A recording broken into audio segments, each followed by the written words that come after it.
Eu vou ensinar direito previdenciário enquanto a academia não abre. Vamos entender uma previdência rudimentar para poder se contextualizar. Imagina que nós temos uma guilda de artesãos. Você faz sapatos, eu faço roupas, tem o ferreiro, tem várias pessoas, cada uma com sua função. Um de nós fica bem doente e não pode trabalhar, nem sustentar sua família.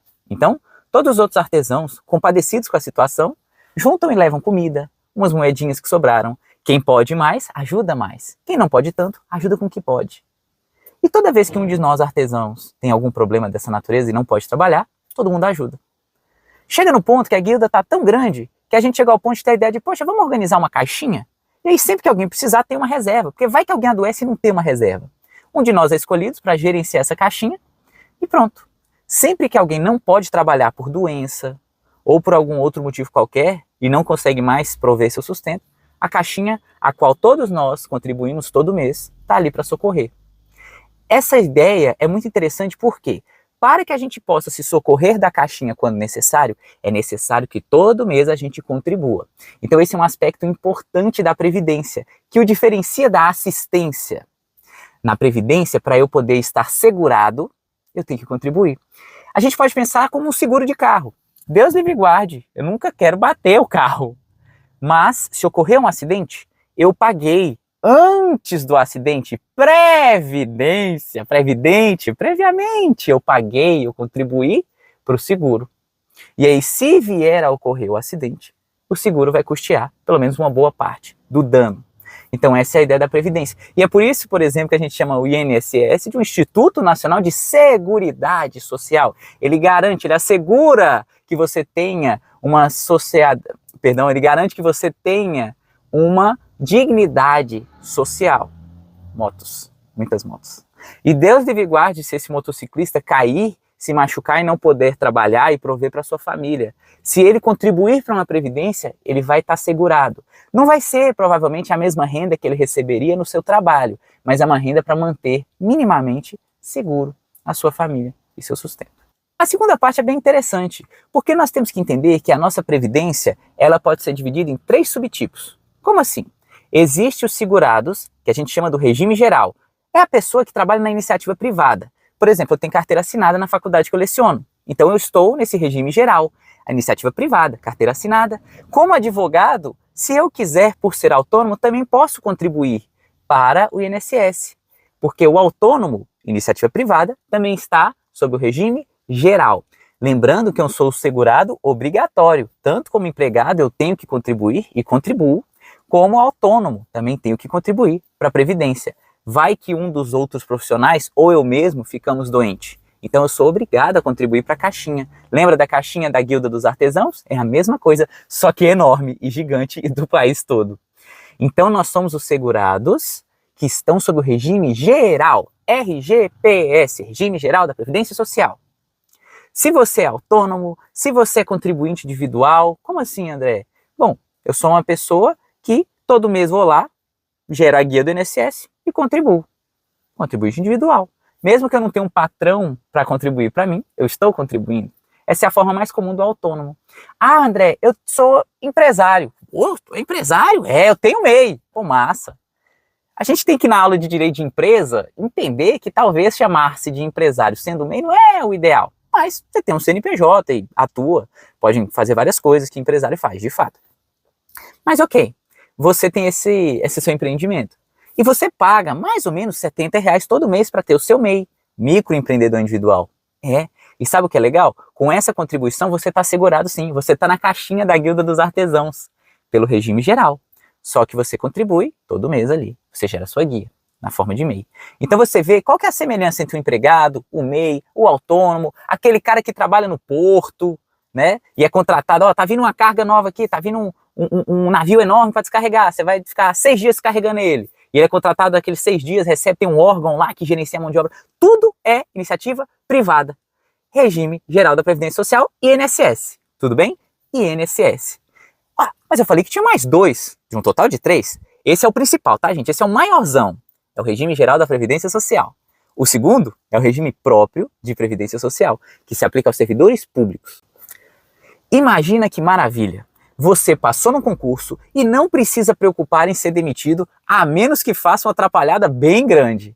você tem estabilidade, e essa estabilidade é muito certa. Porque se não fosse isso, as mudanças políticas e as chefias que são indicadas pela política poderiam te perseguir, te impedir de fazer a sua função de forma livre. Então, talvez sim a gente possa discutir se em certos casos há um abuso nisso, como juízes que, ao fazerem algo errado, são aposentados. É surreal isso aí. Mas, em geral, a estabilidade do servidor público é algo muito positivo. Agora, quando esse servidor público não pode trabalhar e é afastado, ou vai se aposentar, ou vem a falecer, como é que fica a família? Como é que fica o sustento? Também tem previdência. Só que geralmente o servidor público ele tem uma previdência própria desses servidores. É o RPPS, o Regime Próprio de Previdência Social. Próprio, sim, é próprio dessa categoria de servidores. Vamos pensar, por exemplo, nos policiais militares. Já viu que eles têm uma bandeirinha do Brasil e do seu estado no braço. Eles são servidores públicos estaduais. Por serem servidores públicos, eles têm um regime próprio de previdência. Tudo bem? É baseado ali no estado e provavelmente por serem militares também tem um regime específico deles. Eles são segurados, mas não são do INSS, não são do regime geral, como as pessoas da iniciativa privada. Eles têm um regime próprio. Eu moro aqui em Montes Claros. Os servidores públicos municipais que passam em concursos aqui na cidade de Montes Claros são submetidos à Previmog, Previdência daqui de Montes Claros. Então, servidores públicos municipais de Montes Claros têm uma previdência própria, uma previdência nossa. André, e uma cidade muito pequenininha que não tem previdência própria? Pode acontecer. Então, se não tem uma previdência própria, eles vão para onde? Para o geral. Se não tem específico, volta para o geral. Então, tirando esses servidores de municípios bem pequenininhos que nem têm previdência própria para os seus servidores municipais, regime geral para eles. Tudo bem? Mas, em geral, servidores públicos estão sob um regime próprio de previdência social. Imagine como é a previdência de um juiz, por exemplo. É fantástica, é uma estrutura impressionante, com benefícios maravilhosos para essa classe. Ah, mas isso é um luxo? Não, eles contribuem para essa previdência ser mantida, esse regime de previdência própria desses servidores. Então o RPPS é o segundo, mas ainda tem mais um regime. O terceiro regime de previdência é o RPC, Regime de Previdência Complementar. Bom, qualquer pessoa pode, até em nome de uma criança, ir a um banco e contratar uma previdência complementar. Tem uma propaganda até muito interessante do Banco do Brasil, que a sigla é BB. Aí tinha um nenenzinho, um bebê, fala, já prepare a previdência do seu bebê no bebê. Então, até para uma criança, a gente já pode fazer esse recolhimento para que ele possa usufruir, se necessário for, ou quando chegar à maioridade, ou até para a aposentadoria dele lá no futuro. Imagina o quanto que não vai render esse dinheiro em tantos anos. Então, o regime de previdência complementar, ele não é esse grande pote em que todo mundo contribui e saca quem precisa, quem se aposenta, quem se adoece, quem vem a falecer, aí vai para a família como pensão. Geralmente, o regime de previdência complementar, ele tende a ser uma coisa mais individual, como ocorre em países como o Chile. Eu estou ali contribuindo para essa previdência particular, em um banco, etc., e aí, quando eu preciso, eu vou sacar os meus benefícios com base no quanto eu contribuí. Tá vendo que é como se fosse uma caixinha sua e não uma coisa mais coletiva, como é o regime geral e o regime próprio? De qualquer forma, funciona similar. Eu posso fazer uma previdência complementar no banco e quando eu precisar, eu vou sacar esse benefício ou receber parcelas mês a mês. O banco aproveita esse dinheiro que eu estou contribuindo, faz as aplicações dele, quanto mais rendimento, melhor vai ter meu ganho ao final. Então o banco ele vai operar esse dinheiro da melhor forma, esperamos, para que você possa ter o máximo possível na hora que precisar. Você pode fazer uma previdência independente de adoecimento, falecimento ou qualquer coisa do tipo. Você pode fazer sua previdência para ter uma renda daqui a 20, 30 anos. Então, regime de previdência complementar. Vou me usar como exemplo para ilustrar. Eu sou professor de uma escola particular de direito, então eu tenho carteira assinada, regime geral. Sou advogado autônomo, então eu sou contribuinte, sim, contribuinte obrigatório e individual, segurado obrigatório e contribuinte individual. Eu mesmo tenho que gerar a guiazinha para o INSS, porque eu sou um autônomo na iniciativa privada, regime geral também. Só que a OAB tem a OAB prévia, uma previdência da OAB. Eu não sou servidor público, então não é RPPS, não é regime próprio é para servidor público. A OAB, então, é um regime de previdência complementar, como se fosse um banco, em que eu vou contribuir e aí eu tenho os benefícios. Então não confunda regime geral, regime próprio e regime complementar. Tudo bem? Fácil demais. Agora a gente vai entrar com mais detalhe no regime geral da Previdência Social e falar dos 3 tipos de segurado: obrigatório, facultativo e especial. Mas é fácil. O segurado obrigatório é aquela pessoa que trabalha na iniciativa privada e recebe remuneração. Ou seja, você é empregado de alguém. Você trabalha por iniciativa privada. Você recebe todo mês o seu salário, você é segurado obrigatório. Não tem como correr. Você tem que contribuir para a Previdência e você faz parte dela. O seu patrão ele vai recolher para você. É muito tranquilo. O autônomo ele também trabalha para iniciativa privada e recebe remuneração. Pintor, advogado, enfim. Só que não tem um patrão para recolher por ele. Então você mesmo tem que ir lá no site da INSS, DataPrev, e gerar a guia GPS. Gerou a guia GPS, paga. Se você tem uma remuneração maior, você faz ela maior. Se você faz pouquinho, paga em cima do salário mínimo, 20%. Pronto, recolheu, tá segurado.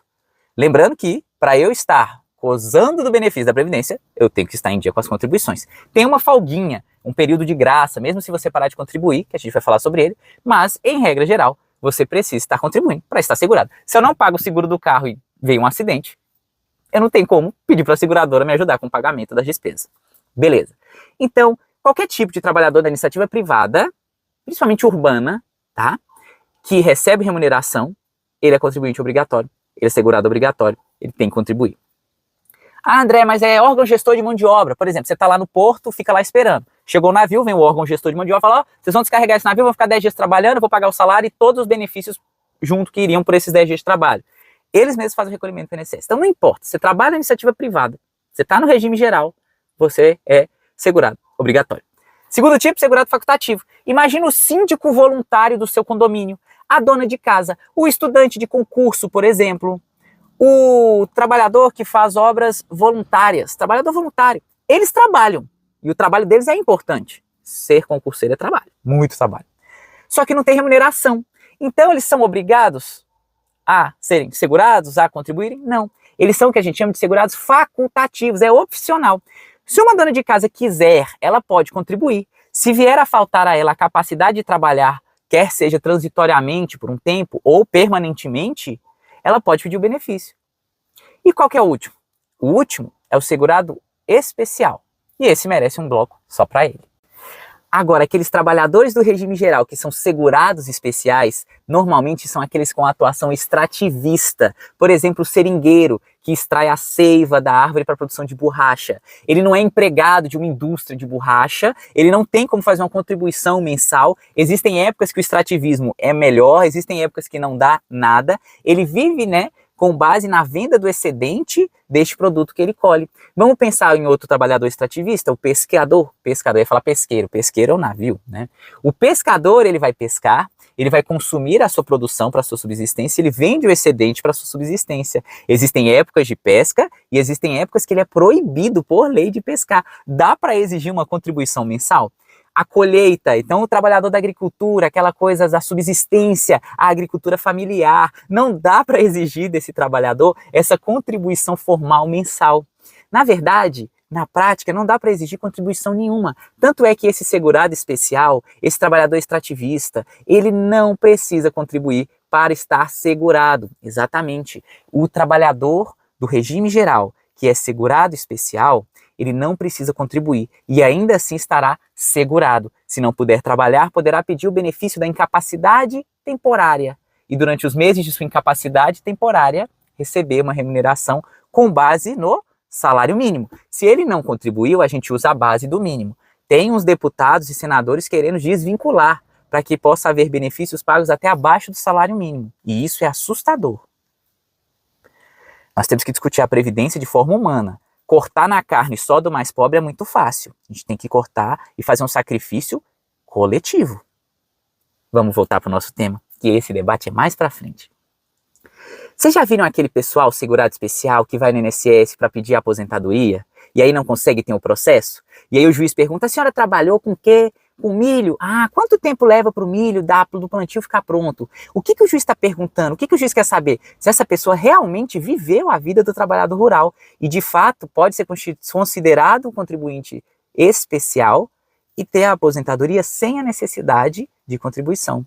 E aí, se a pessoa demonstra isso com outras provas, como o fato de, por exemplo, estar associada há muitos anos no sindicato rural, testemunhas que conhecem ela e sabem que ela nunca trabalhou na cidade, sempre viveu da subsistência de sua produção, segurado especial tá segurado sem necessariamente contribuir, exceto quando faz grandes vendas em feiras, aí tem uma pequena contribuição.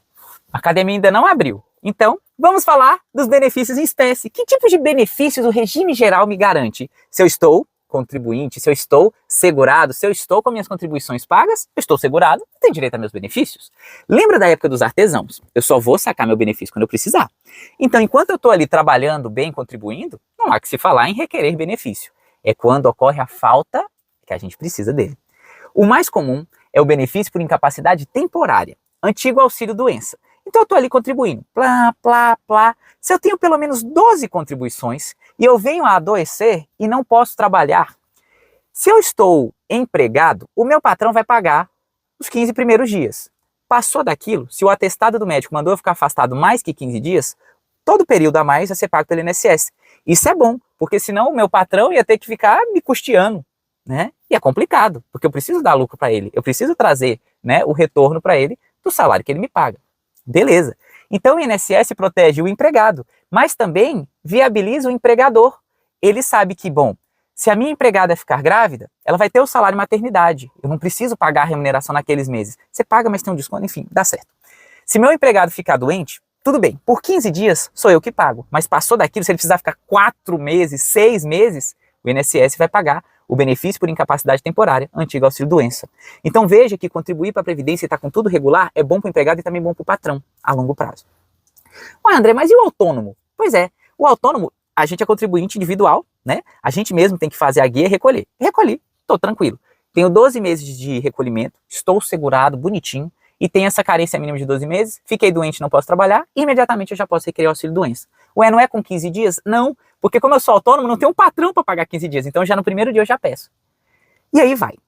Nesse caso, veja só que eu tenho que ter para o benefício por incapacidade temporária, antigo auxílio-doença, 12 meses de contribuição. Só que tem uma situação que eu não preciso ter os 12 meses. Com um mês de contribuição, ou se eu já tiver registrado, segurado, bonitinho, mesmo ainda não tendo rodado o primeiro mês, eu já estou segurado, se for o caso, acidentário, que é o que a gente chama de auxílio-doença acidentário.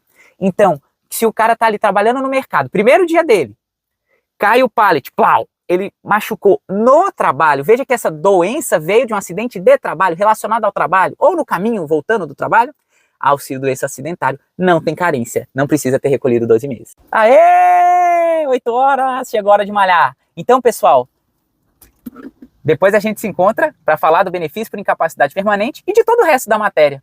E aí, previdenciário, é fácil ou não é?